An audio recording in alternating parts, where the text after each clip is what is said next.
स्वः तत्सवितुर्वरेण्यं भर्गो देवस्य धीमहि धियो यो नः प्रचोदयात्। ॐ शान्ति शान्ति शान्तिः। Namaste my dear friends. This is video number 2 on the teachings of Maharshi Ramana on Gospel. This video starts with the topic silence and solitude. This video is in the format of questions by the devotee and answers by Maharshi Ramana. Devotee: is a vow of silence useful? Maharshi: the inner silence is self-surrender, and that is living without the sense of ego. Devotee: is solitude necessary for a sannyasin? Maharshi: solitude is in the mind of a man. One might be in the thick of the world and yet maintain perfect serenity of mind. Such a person is always in solitude. Another may stay in the forest but still be unable to control his mind. He cannot be said to be in solitude. Solitude is an attitude of the mind. A man attached to the things of life cannot get solitude wherever he may be. A detached man is always in solitude. Devotee: what is Mona? Maharshi: that state which transcends speech and thought is Mona. It is meditation without mental activity. Subjugation of the mind is meditation. Deep meditation is eternal speech. Silence is ever speaking. It is the perennial flow of language. It is interrupted by speaking. For words obstruct this mute language. Lectures may entertain individuals for hours without improving them. Silence, on the other hand, is permanent and benefits the whole of humanity. By silence, eloquence is meant. Oral lectures are not so eloquent as silence. Silence is unceasing eloquence. It is the best language. There is a state when words cease and silence prevails. Devotee: how then can we communicate our thoughts to one another? Maharshi: that becomes necessary if the sense of duality exists. Devotee: why does not Bhagwan go about and preach the truth to the people at large? Maharshi: how do you know I am not doing it? Does preaching consist in mounting a platform and haranguing the people around? Preaching is simple communication of knowledge. It can really be done in silence only. What do you think of a man who listens to a sermon for an hour and goes away without having been impressed by it so as to change his life? Compare him with another who sits in a holy presence and goes away after some time with his outlook on life totally changed. Which is the better, to preach loudly without effect, or to sit silently sending out inner force? Again, how does speech arise? There is abstract knowledge. Whence arises the ego, which in turn gives rise to thought, and thought to the spoken word. So the word is the great grandson of the original source. If the word can produce effect just for yourself, how much more powerful must be the preaching through silence? But people do not understand this simple, bare truth, the truth of their everyday, ever present, eternal experience. This truth is that of the self. Is there anyone unaware of the self? But they do not like even to hear of this truth, whereas they are eager to know what lies beyond, about heaven, hell, and reincarnation, because they love mystery and not the truth. Religious cater to them so as eventually to bring them round to the self. Whatever be the means adopted, you must at last return to the self. So why not abide in the self here and now? To be a spectator of or to speculate about the other world. The self is necessary, therefore, they are not different from the self. Even the ignorant man, when he sees the objects, sees only the self. Mind control. Third topic, devotee. How can I control the mind? Maharshi, there is no mind to control if the self is realized. The self shines forth when the mind vanishes. In the realized man, the mind may be active or inactive. The self alone exists. For the mind, body, and world are not separate from the self, and they cannot remain apart from the self. Can they be other than the self? When aware of the self, why should one worry about these shadows? How do they affect the self? Devotee, if the mind is merely a shadow, how then is one to know the self? Maharshi, the self is the heart, self luminous. Illumination arises from the heart and reaches the brain, which is the seat of the mind. The world is seen with the mind, so you see the world by the reflected light of the self. The world is perceived by an act of the mind. When the mind is illumined, it is aware of the world. When it is not so illumined, it is not aware of the world. If the mind is turned in towards the source of illumination, objective knowledge ceases and the self alone shines as the heart. The moon shines by reflecting the light of the sun. When the sun has set, the moon is useful for displaying objects. When the sun has risen, no one needs the moon, though its disk is visible in the sky. So it is with the mind and the heart. It is used for seeing objects.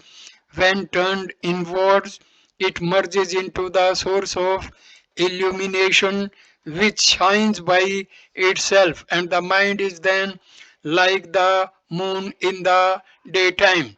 When it is dark, a lamp is necessary to give light, but when the sun has arisen, there is no need for the lamp. The objects are visible, and to see the sun, no lamp is necessary. It is enough if you turn your eyes towards the self luminous sun. Similarly, with the mind to see the objects, the light reflected from the mind is necessary. To see the heart, it is enough that the mind is turned towards it. Then the mind does not count and the heart is self effulgent. Devotee. After leaving this ashramam in October, I was aware of the peace that prevails in Sri Bhagwan's presence enfolding me for about 10 days. All the time, while busy in my work, there was an undercurrent of that peace in unity. It was almost like the dual consciousness which one experiences while half asleep in a dull lecture. Then it faded out entirely, and the old stupidities came in instead. Work leaves no time for separate meditation. Is it enough constantly reminding oneself I am while at work?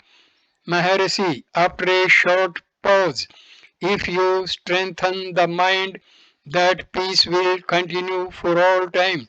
Its duration is proportional to the strength of mind acquired by repeated practice, and such a mind is able to hold on to the current. In that case, engagement or no engagement in work, the current remains unaffected and uninterrupted. It is not the work that hinders, but the idea that it is you who are doing it. Devotee, is a set meditation necessary for strengthening the mind? Maharshi, not if you keep the idea always before you, that is not your work. At first, effort is needed to remind yourself of it, but later on it becomes natural and continuous. The work will go on of its own accord and your peace will remain undisturbed. Meditation is your true nature. You call it meditation now because there are other thoughts distracting you. When these thoughts are dispelled, you remain alone, that is, in the state of meditation, free from thoughts, and that is your real nature, which you are now trying to gain by keeping away other thoughts. Such keeping away of other thoughts is now called meditation. But when the practice becomes firm and real nature shows itself as true meditation, devotee, other thoughts arise more forcibly when one attempts meditation. Maharshi, yes, all kinds of thoughts arise in meditation. That is only right, for what lies hidden in you is brought out. Unless it rises up, how can it be destroyed? Thoughts rise up spontaneously, as it were, but only to be extinguished in due course, thus strengthening the mind. Devotee, there are times when persons and things take a vague, almost a transparent form, as in a dream. One ceases to observe them as outside, but is passively conscious of their existence while not actively conscious of any kind of selfhood. There is a deep quietness in the mind. Is it at such times that one is ready to dive into the self? Or is this condition unhealthy, the result of self hypnotism? Should it be encouraged as yielding temporary peace? Maharshi, there is consciousness along with quietness in the mind. This is exactly the state to be aimed at. The fact that the question has been framed on this point without realizing that it is the self shows that the state is not steady but casual. The word diving is appropriate when there are outgoing tendencies and when therefore the mind has to be directed and turned within so that there is a dip below the surface of externalities. But when quietness prevails without obstructing the consciousness, where is the need to dive? If that state has not been realized as the self, the effort to do so may be called diving.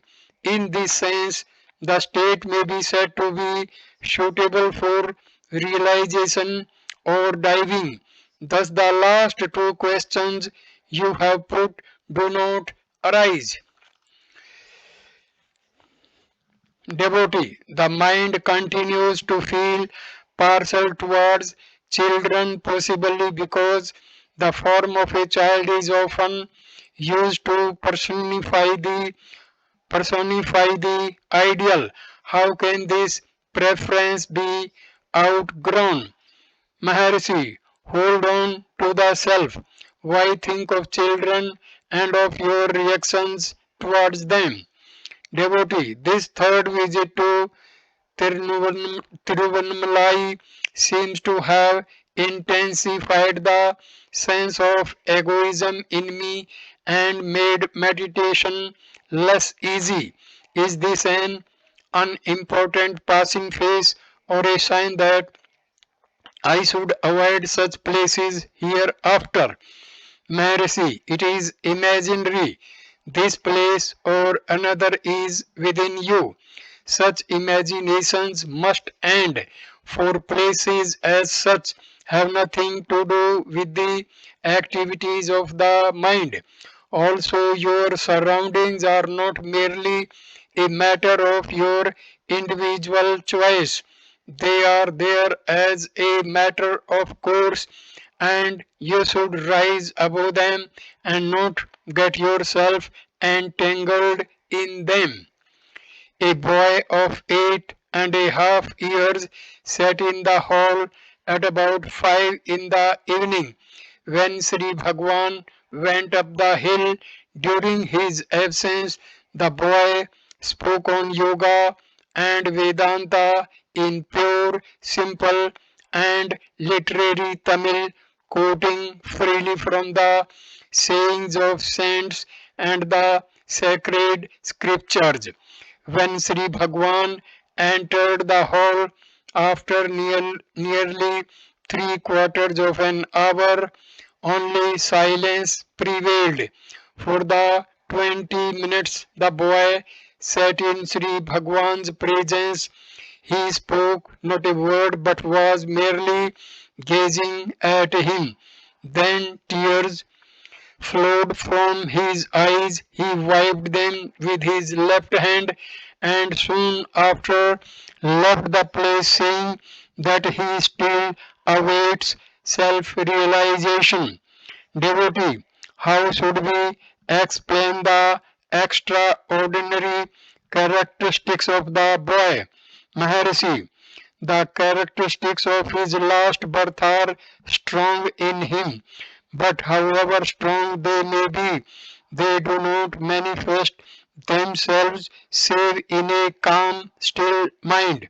It is within the experience of all that attempts to revive memory sometimes fail, while something flashes into the mind when it is calm and quiet. Devotee, how can the rebellious mind be made calm and tranquil? Maharshi, either see its source so that it may disappear, or surrender yourself so that it may be struck down. Self surrender is the same as self knowledge, and either of them necessarily implies self control. The ego submits only when it recognizes the higher power. Devotee, how can I escape from samsara, which seems to be the real cause for making the mind restless? Is not renunciation an effective means to realize tranquility of mind? Maharshi, samsara is only in your mind. The world does not speak out saying, "Here I am the world." If it did so, it would be ever there, making its presence felt by you even in your sleep. Since, however, it is not there in sleep, it is impermanent.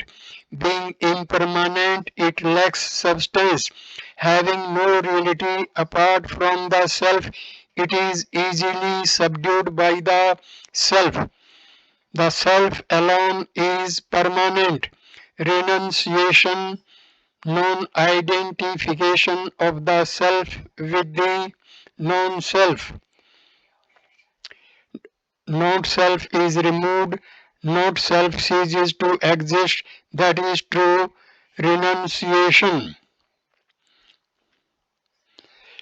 Devotee, can we not perform actions without attachment in the absence of such renunciation? Maharshi, an Atam Jnani alone can be a good karma yogi.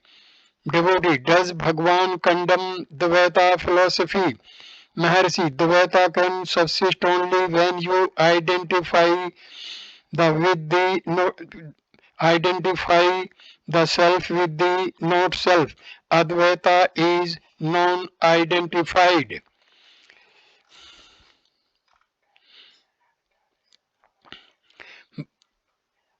Next topic is Bhakti and Jnana. At this stage, I complete this video. Next video number 3, I will start with the fourth topic of Gospel, Bhakti and Jnana. Thank you for watching this video. Namaskar, my dear friends. Thank you.